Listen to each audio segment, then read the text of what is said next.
Hola amigos, el día de hoy vamos a leer todo el capítulo 11 desde la página 159 hasta la página 173.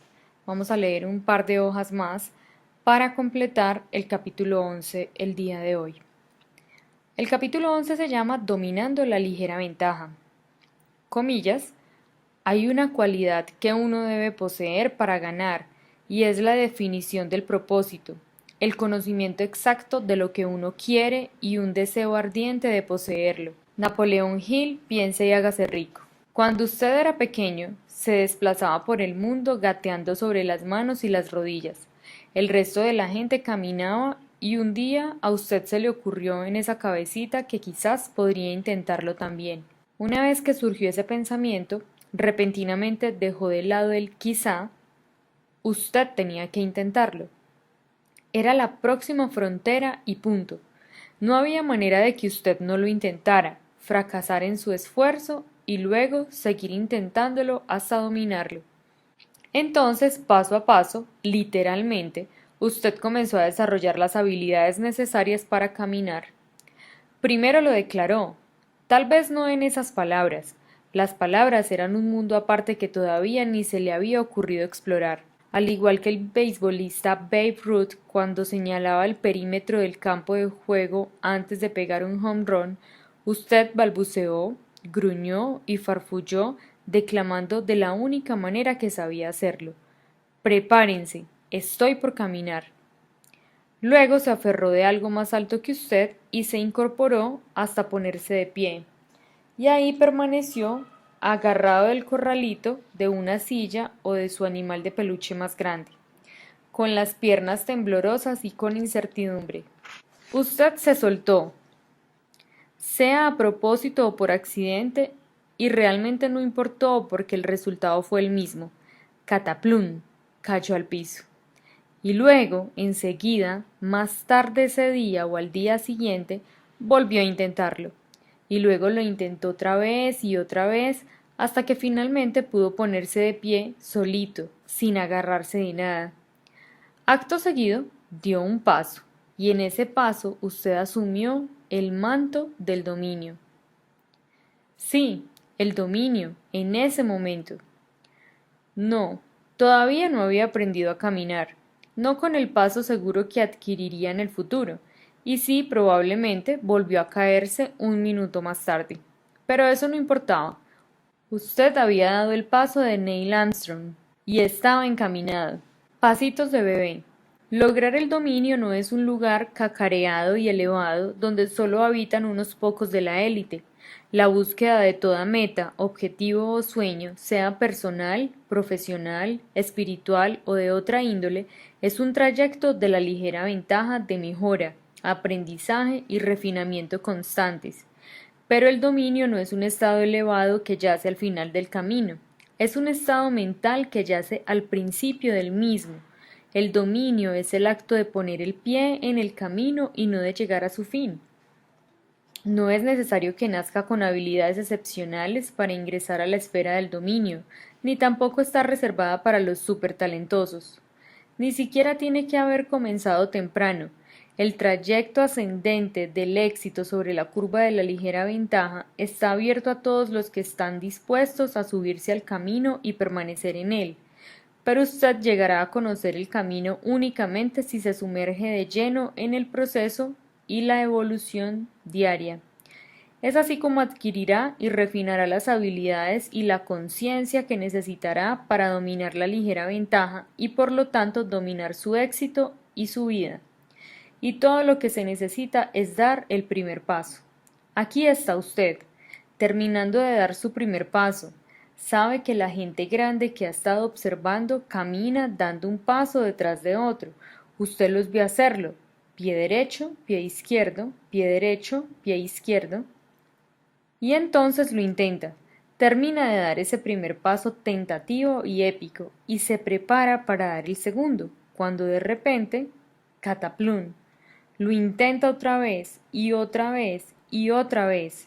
Después de días de caminar alrededor de la mesa de la sala, alternando torpemente los piecitos mientras se agarra de los dedos de mamá o papá, finalmente logra coordinar su primera secuencia de 2 pasos, luego 3 y 4, y luego solo, sin ayuda, y con los aplausos y vitoreo de su orgullosa familia, usted da esos pasitos de bebé recientemente afianzados, uno a la vez, y ya está caminando. En el proceso de aprender a caminar, pasó más tiempo cayéndose o levantándose. Si fue como la mayoría de los bebés, fracasó, se cayó, más de lo que triunfó, caminó. No importaba, estaba en el camino de lograr el dominio. ¿Alguna vez se le cruzó la idea de darse por vencido? ¿Se dijo alguna vez, parecería que no estoy hecho para caminar? ¡Qué pena! Parece que tendré que gatear el resto de mi vida. En realidad no está tan mal. Si uno se detiene a pensar, no será tan difícil acostumbrarme a ello. Claro que no. Estaba en el camino del dominio. Yo era amo y señor. Era solo cuestión de que su destreza para caminar se pusiera al día. Caerse todo el tiempo era realmente incómodo porque dolía, y usted se veía bastante tonto tirado en el piso como un escarabajo panza arriba. Pero siguió intentándolo. ¿Por qué? Porque la gente exitosa hace aquello que la gente fracasada no está dispuesta a hacer. Y esto es lo fascinante. Todos los bebés son exitosos. De bebés, todos somos amos y señores. Así es como fuimos diseñados. Todos los recién nacidos entienden instintivamente la ligera ventaja. Solo abandonamos el empuje natural hacia el éxito y nuestra capacidad de dominio en el transcurso de esos 40.000 no. ¿Hay alguna situación en su vida de hoy en que se dio por vencido y decidió seguir gateando el resto de su vida en vez de buscar lo que realmente desea y lo que verdaderamente se merece? ¿Abandonó la capacidad de crear una meta, perseguirla y concretarla?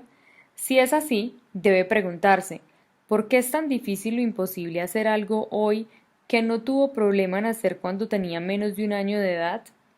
La respuesta es tan simple como triste. En algún momento del camino usted perdió la fe. Se hizo demasiado grande para dar pasitos de bebé, demasiado seguro de que nunca triunfaría para permitirse fracasar primero algunas veces. Usted renunció a la verdad universal de que las pequeñas disciplinas simples, practicadas una y otra vez a lo largo del tiempo, moverían hasta las montañas más grandes. Se olvidó lo que solía saber sobre la ligera ventaja. Usted se bajó del camino del dominio. Hay algo traicionero al abandonar esa disposición infantil de intentar e intentar otra vez, algo insidiosamente peligroso al convencerse de la idea de que eso nunca funcionará para mí. Es conformarse con menos, renunciar al poder de los pasitos de bebé y acoger el fracaso que pronto se convierten en hábito. La primera vez que usted se da por vencido es doloroso. La segunda vez sigue siendo doloroso, pero ahora se siente como algo un poquito familiar y existe cierto confort en la familiaridad. Es el confort silencioso y soñoliento del monóxido de carbono, y cuanto más se da por vencido, más y más fáciles son las cosas, y más soñoliento se torna frente a la vigilia del logro genuino. Y el éxito va alejándose cada vez más de su alcance. ¿Adivina por qué? Es así. Es la ligera ventaja funcionando en su contra. Antes de que se dé cuenta, la vida se ha tornado pesada. Bienvenido al 95%. Y como siempre, todo lo que debe hacer es dar vuelta a la moneda y hallar las buenas noticias. Es igualmente fácil retomar el hábito del éxito como lo es deslizarse al hábito del fracaso. Cuanto más viva, más fácil se vuelve. Usted puede retomar el camino del dominio en cualquier momento que desee. El deseo. Napoleón Hill escribió en su libro clásico Piense y hágase rico, comillas, hay una cualidad que uno debe poseer para ganar, y es la definición del propósito, el conocimiento exacto de lo que uno quiere y un deseo ardiente de poseerlo. Cierro comillas. El conocimiento exacto de lo que uno quiere. Este es un factor poderoso que merece la pena examinar. Todos nos imaginamos cómo nos gustaría que fueran las cosas, que son distintas de lo que son ahora. Puede ser algo sencillo como desear pesar 10 libras menos o algo de gran alcance como desear poder alimentar a los millones de niños de todo el mundo que todas las noches se acuestan con hambre. ¿Deseó alguna vez algo con tanta intensidad que era doloroso? Claro que sí, a todos nos ha sucedido. A veces es un anhelo agradable, a veces no tan agradable, pero de todos modos es una fuerza poderosa. Yo la llamo la vehemencia del deseo. Tener un sueño, una meta, una aspiración, no siempre es agradable y placentero. Las ambiciones, aspiraciones y deseos pueden ser incómodos y hasta dolorosos. La palabra deseo tiene dos significados. Puede significar que usted anhela algo, pero también que le falta algo. Son las dos caras del mismo significado. Tendemos a desear lo que nos falta y nos falta lo que deseamos. Ese es el motivo por el cual los sueños pueden ser dolorosos. Permitirse tomar conciencia de lo que usted desea, pero que no tiene actualmente, significa experimentar el lado de la falta de la moneda del deseo, así como el lado del deseo. Significa tomar conciencia plena de lo que usted no tiene. Significa comenzar en su realidad actual con un ojo sobrio y rehusarse a engañarse a sí mismo. Notar que usted no está en la situación que desea estar puede ser incómodo. Cuando Hill dice un deseo ardiente de poseerlo, no está bromeando. El ardor no es algo placentero. El deseo duele. Este es un detalle interesante. Si darle voz a sus sueños más ansiados puede producirle cierta incomodidad, también puede incomodar a aquellos a su alrededor y con frecuencia hasta mucho más. Dígale a 5 de sus amigos más íntimos sobre su ambición más grande y véalos retorcerse. ¿Por qué? Porque mostrarles la falta, entre paréntesis deseo, de usted también les hace tomar conciencia más agudamente de lo que a ellos les falta. Ese es un motivo por el que, al formular metas y crear una visión de futuro, es importante tener cuidado a quien se lo comenta. Es natural compartir su entusiasmo con las personas de su vida, en especial los que tiene más cerca. También conviene recordar que las personas tienden a responder aguándole la fiesta. No lo hacen maliciosamente ni con el deseo consciente de truncar su entusiasmo. Suele ser con frecuencia una forma de autodefensa. Preferirían no escuchar la visión que usted tiene porque les recuerda la que ellos perdieron. Cerrando la brecha. El dolor del deseo. El deseo ardiente de poseer lo que usted carece es uno de los grandes aliados que tiene. Es una fuerza que puede aprovechar para crear cualquier cosa que desee en la vida. Cuando evaluó francamente su vida en el capítulo anterior y se clasificó entre los que están en la curva ascendente o descendente en 7 áreas distintas, estaba esbozando una imagen de dónde se encuentra ahora. Este diagrama lo indica como el punto A, donde podría estar mañana. Su visión de lo que es posible para usted en su vida es el punto B, y en la medida en que exista una brecha del deseo entre los puntos A y B, existe una tensión natural entre esos dos polos. Es como sostener un imán cerca de una pieza de hierro. Usted puede sentir la atracción ejercida por el imán sobre el hierro. El deseo es exactamente eso, es magnético. Usted puede palpar sus sueños, paréntesis B, ejerciendo la fuerza de atracción sobre sus circunstancias actuales, paréntesis A. Hay una gráfica con un punto A y un punto B. En el punto A es donde estás hoy y hay una flecha en forma de zigzag que va hasta el punto B, que es donde podrías estar. La tensión es incómoda, es por eso que la gente a veces se siente incómoda al escuchar cómo podrían ser las cosas.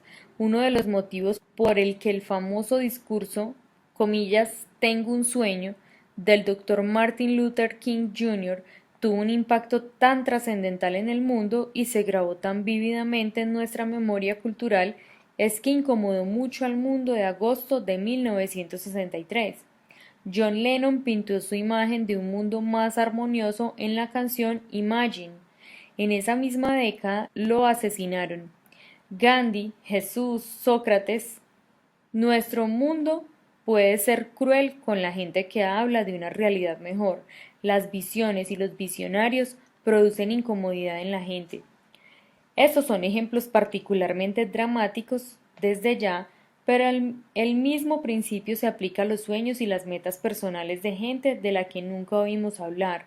El mismo principio se aplica a todos, incluido usted y yo. Digamos que tiene un hermano, hermana o viejo amigo con el cual se peleó hace años. Usted desea tener una mejor relación, hablar con más frecuencia, compartir más experiencias personales y conversaciones. Entre la situación en la que está hoy y la que se imagina estar, existe una brecha. ¿La siente? O digamos que usted es muy trabajador, gana buen dinero, pero no tiene un plan sólido de jubilación y no sabe cómo podrá vivir holgadamente cuando llegue a los 70. Está la situación de cómo le gustaría estar viviendo a los 72 y cómo le preocupa dónde terminará viviendo a los 72 si las cosas siguen como están ahora. Entre esas dos existe una brecha. ¿La siente? ¿Tiene metas de salud o estado físico? ¿Metas profesionales? ¿Metas para sus hijos? ¿Sueños de vivir en otro lugar? ¿De dedicarse a otra cosa? Cada una de esas imágenes que tiene de cómo podrían ser las cosas que en el momento no lo son, crea una brecha con su realidad actual. La mayoría de la gente, cuando se ve enfrentada a problemas más grandes y distintos de los que ya maneja, inmediatamente se siente derrotada o desviada de su rumbo. La mayoría tiende a ver los problemas grandes o distintos como negativos y se infectan la propia vida con negatividad. De lo que no se dan cuenta es de esta filosofía. El tamaño del problema determina el tamaño de la persona. Usted puede evaluar las limitaciones de la vida de una persona por el tamaño de los problemas que lo derrumban. Puede medir el impacto de la vida de una persona por el tamaño de los problemas que resuelve. Si el tamaño de los problemas que resuelve en su trabajo, como empaquetador, en un supermercado, es decidir si poner las latas al fondo de la bolsa y luego el pan arriba, ese es el nivel de su habilidad para resolver problemas y ese es el nivel de su salario. Si puede resolver problemas más grandes, puede graduarse a un sueldo más alto, porque el tamaño de su ingreso estará determinado por el tamaño de los problemas que resuelve también. Lo que la gente llama problema es simplemente una brecha, un espacio abierto entre el punto A y el punto B. Si mantiene la mente abierta, es un espacio abierto que usted puede salvar. Este es el motivo por el que me tomé el tiempo de escribir y explicar esta brecha. Esa brecha puede funcionar en su contra o puede funcionar a su favor. La brecha entre A y B no puede durar por siempre. Tiene que resolverse y se resolverá, de una forma u otra. Es la ley de la naturaleza y no hay nada que pueda hacer para detenerla. Pero usted tiene una elección en cómo se resuelve. La primera forma de resolver la tensión es mover su punto A, la forma en que están las cosas hoy, incesantemente más y más cerca de su punto B. Déjese llevar por el imán de su visión, por la fuerza de atracción del futuro. ¿Recuerda que atrae a aquellos que se quedan en la curva del fracaso? El pasado, y que atrae a aquellos que viven en la curva del éxito, el futuro. La gente que vive con sueños inmensos, vívidos y claramente expresados se siente atraída hacia esos sueños con tanta fuerza que se tornan prácticamente imparables. ¿Qué hizo que gente como Martin Luther King Jr., Gandhi, Madre Teresa, Edison, Thomas Watson de IBM, Wilberforce o Lincoln se convirtiera en una implacable fuerza de la naturaleza que nada podía interponerse en su camino, por más inmensos que fueran los obstáculos o probabilidades en su contra? No era la magia de su personalidad, aunque ciertamente se convirtieron en personas de carácter excepcional en su trayecto. Era el poder de sus sueños. La visión atesorada de esos hombres y mujeres creó una fuerza magnética contra la cual no podía interponerse oposición alguna. Nuevamente estoy utilizando ejemplos dramáticos de gente famosa, pero ocurre exactamente lo mismo con gente de la que usted y yo jamás oímos hablar, gente común que no es famosa, pero que simplemente tiene sueños muy valorados que mantienen vivos todos los días. Esa es la fuerza que puede aprovechar en busca de sus propios sueños. ¿Y qué hay de la otra dirección? Le comenté que había dos formas en que puede resolverse la tensión, y la segunda es la que actúa en su contra. Si no cierra la brecha moviendo su circunstancia actual, paréntesis A, constantemente hacia sus metas y sueños, paréntesis B, ¿de qué otra forma puede dejar que se resuelva la tensión? Dejando de soñar. Simplemente abandone sus sueños, metas, ambiciones y aspiraciones. Confórmese con menos. Haga desaparecer el punto B, elimínelo y ¡zas! La tensión desaparece. Desgraciadamente, esa es la lección que con el tiempo realiza el 95% que viaja por la curva del fracaso. No es difícil entender por qué tanta gente elige esa segunda opción. Después de todo, cuando usted está parado aquí en el punto A, mirando la distancia al punto B, es fácil sentirse intimidado por lo lejos que parece estar. La gente ni siquiera desea poner un pie en el camino si no cree que puede llegar al final. ¿Para qué siquiera intentarlo? Si la montaña es así de grande, ¿para qué dar el primer paso? Lo más probable es que jamás lo logre de todos modos. Cuando el recorrido parece adquirir enormes proporciones, la elección de es fácil no hacerlo es mucho más atractiva que elegir fácil de hacer. Vamos, aprieta el botón de repetición de alarma. ¿Quién se va a enterar de la diferencia? Pero recuerde, usted tiene que ir en una dirección o en la otra. No se puede quedar inmóvil. El universo es curvo y todo está en constante cambio. Existen solo dos posibilidades. O abandona la situación en la que está ahora y llega a donde podría estar, o se aferra al lugar donde está y abandona a donde podría estar.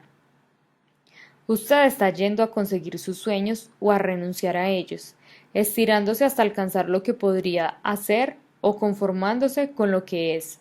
Sencillamente no hay un punto intermedio. Recuerde que esta es la ligera ventaja, y no hacer nada significa ir para abajo. La decisión es suya. La mayoría engañosa. Las dos curvas de la ligera ventaja, la curva del éxito y la curva del fracaso, típicamente corren paralelas durante un largo tiempo. Los dos caminos pueden estar tan cerca que es casi imposible para la mayoría de la gente siquiera ver la distinción entre ellos. Luego, de repente, dan un viraje. La curva del éxito se dispara como un águila remontando vuelo, y la curva del fracaso se desploma hacia abajo como la caída de la bolsa de valores. La gente que vive arriba, aquellos que asumen responsabilidad, vive una vida que en cierto modo es incómoda.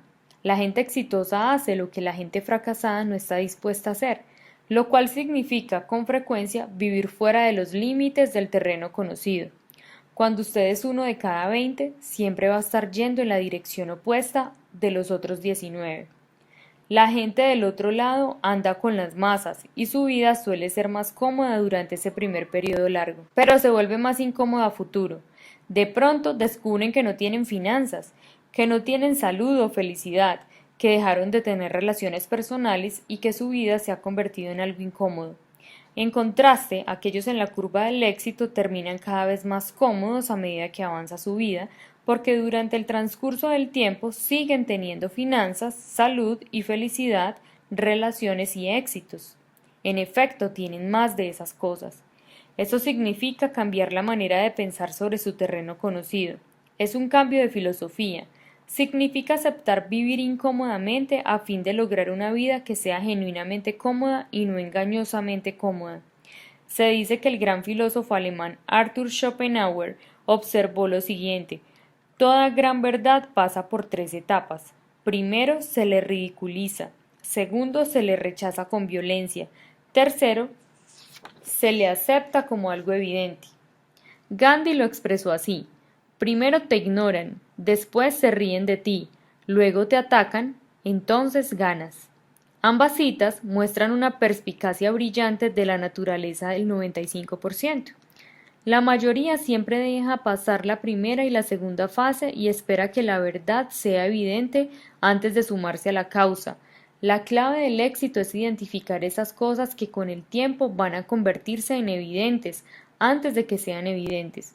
O para decirlo en palabras más sencillas, averigüe qué está haciendo la mayoría y haga lo opuesto, que puede ser incómodo, al menos al principio, cuando el 95% lo está ignorando, se está riendo de usted o lo está peleando, pero al final usted gana.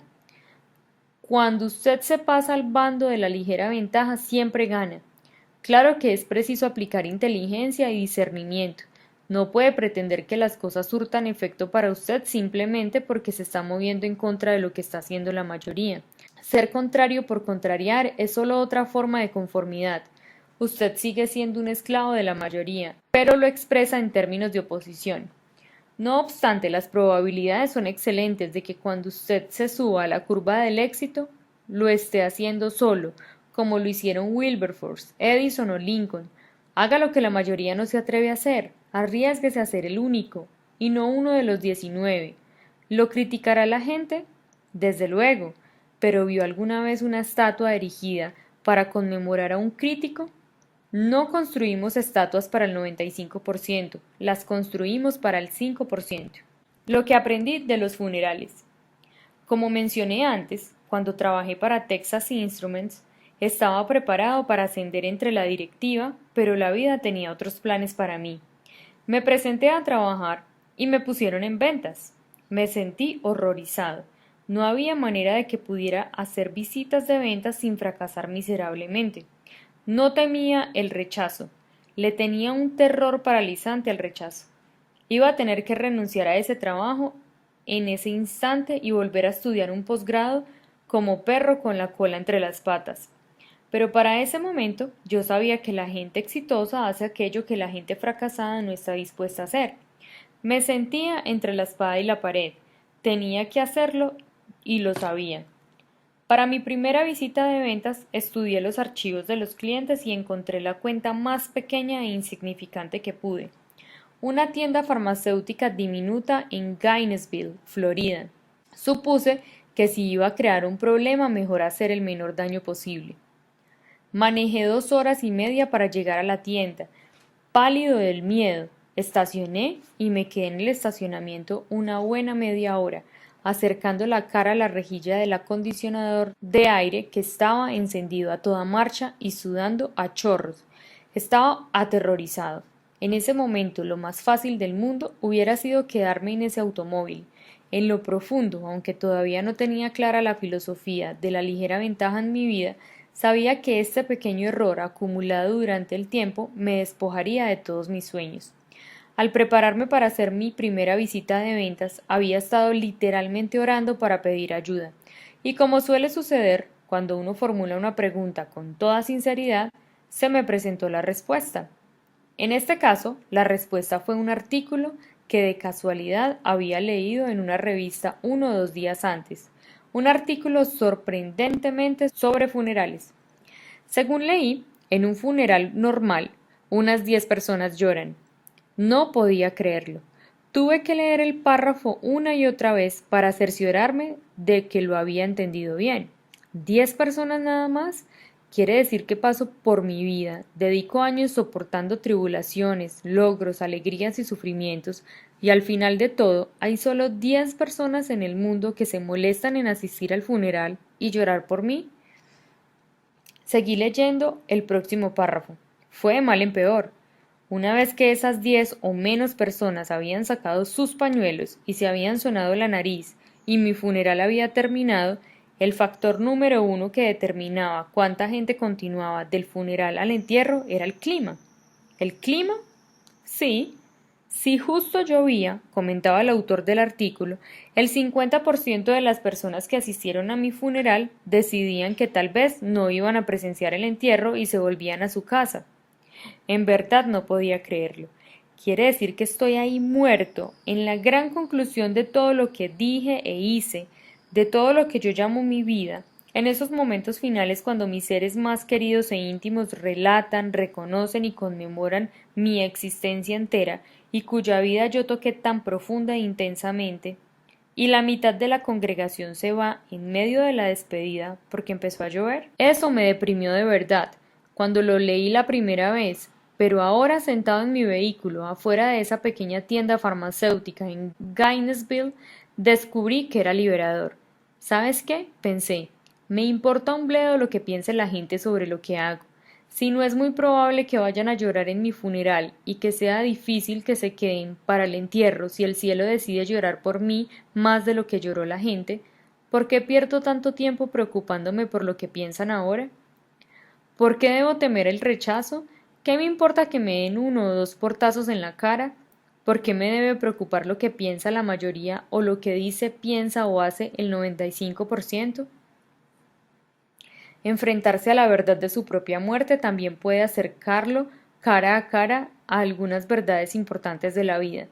Ese artículo sobre los funerales me había ampliado el territorio conocido y me dio una ventaja de valor, una diminuta ventaja, pero una ventaja que antes no había tenido, una ligera ventaja.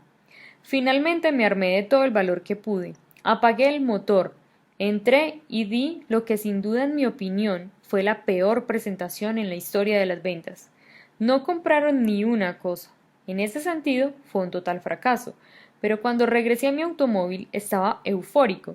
Había destrozado la visita de ventas y concretado una victoria en mi vida. Unos días más tarde, de casualidad, estaba pensando en ese artículo otra vez mientras estaba en mi vehículo nuevamente, esta vez detenido en el tránsito.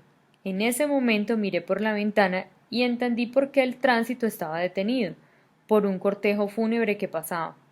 Tardó menos de 1 minuto porque había pocos autos. A medida que el tráfico comenzó a circular otra vez, pensé en la persona recostada en el coche fúnebre. ¿Había vivido su vida entera preocupándose de lo que pensaba la gente? Y de pronto me di cuenta. ¿Quién tiene largos cortejos fúnebres? ¿En qué funerales lloran miles de personas? ¿Por quién lloran millones de personas? Por aquellos que hacen lo que otros no están dispuestos a hacer, por la gente para quien erigimos estatuas, por Martin Luther King, por Gandhi, por Madre Teresa, por Lincoln. Se ofician gigantescos funerales y enormes multitudes, incluso naciones enteras, lloran la muerte de aquellos que pasaron su vida sin preocuparse de lo que pensaban los otros. Ese sí que es un efecto de onda expansiva. Ese sí que es el dominio. Relatos personales de los lectores de La Ligera Ventaja. Al poco tiempo de que naciera mi hija, recurrí a regañadientes al programa estatal WIC de asistencia materno-infantil porque me proporcionaba leche para ella, leche que yo no podía comprar. Fue un momento claro y definitivo en la vida. Tenía apenas más de 20 años y mi vida se estaba desmoronando rápidamente en todas las categorías: finanzas, familia, estado físico, fe, amigos, diversión y libertad. Me daba cuenta de que mi situación en la vida era el resultado total de las decisiones que había tomado en los últimos 5 años, y casi todas ellas me habían conducido por el camino de la caída gradual. En lo profundo de mi ser sabía que tenía que pasar de una vida de recibir a una vida de responsabilidad. Tomé una decisión que fue crítica. Todos los días, mientras cuidaba a mi bebé, tenía un canal de TV encendido de fondo llamado The People's Network. Cada vez que me desviaba de rumbo, escuchaba a alguien en ese canal compartir algo sabio, consejos sagaces que me ayudaban a reencaminarme otra vez. En esa época asistí a un evento en el que Jeff Olson habló del concepto de la ligera ventaja. Dijo que le había servido bien en la vida y luego añadió: creo que a usted le va a servir también. Habló de cómo es en el último 20% del tiempo que invertimos en una disciplina donde llegarán las recompensas. Yo necesitaba algo en que creer, y ese día me convencí de su filosofía de la ligera ventaja. Cada decisión que tomé en los próximos 5 años fue una decisión de la ligera ventaja, solo que eran decisiones que alimentaban esas disciplinas positivas simples en vez de esos simples errores de criterio.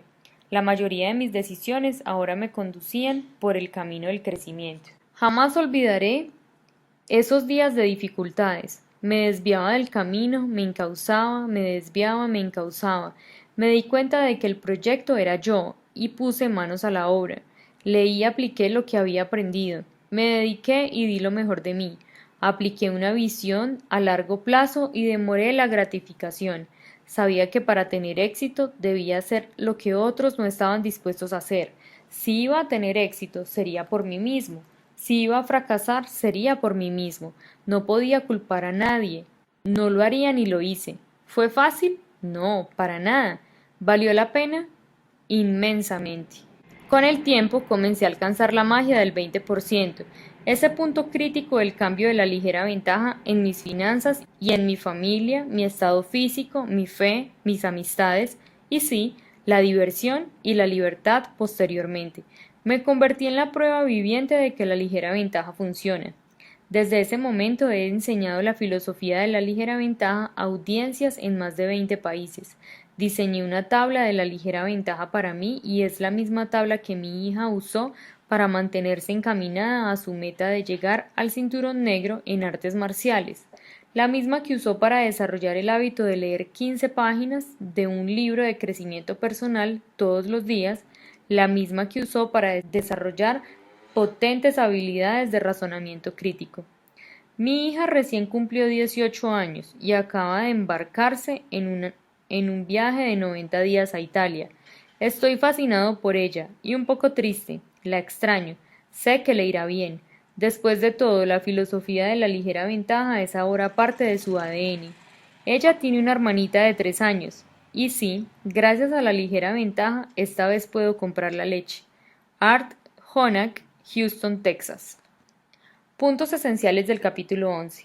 Primero, el arte del dominio comienza en el momento en que usted se sube al camino. El fracaso comienza en el momento en que usted se baja del camino. Segundo, desear es incómodo, pero desear es esencial para ganar. Tercero, hay dos formas de cerrar la brecha entre la situación donde está y donde desea estar. Primero, usted puede abandonar la situación en la que está ahora y dejarse atraer hacia su meta, o segundo, usted puede abandonar su meta, apretar el botón de repetición de alarma y quedarse donde está. Y por último, lo más probable es que cuando dé el paso hacia el camino del dominio, lo dé solo. Hemos llegado al final del capítulo número 11, página número 173. Mañana seguiremos con las próximas páginas del libro de la ligera ventaja. Nos vemos mañana.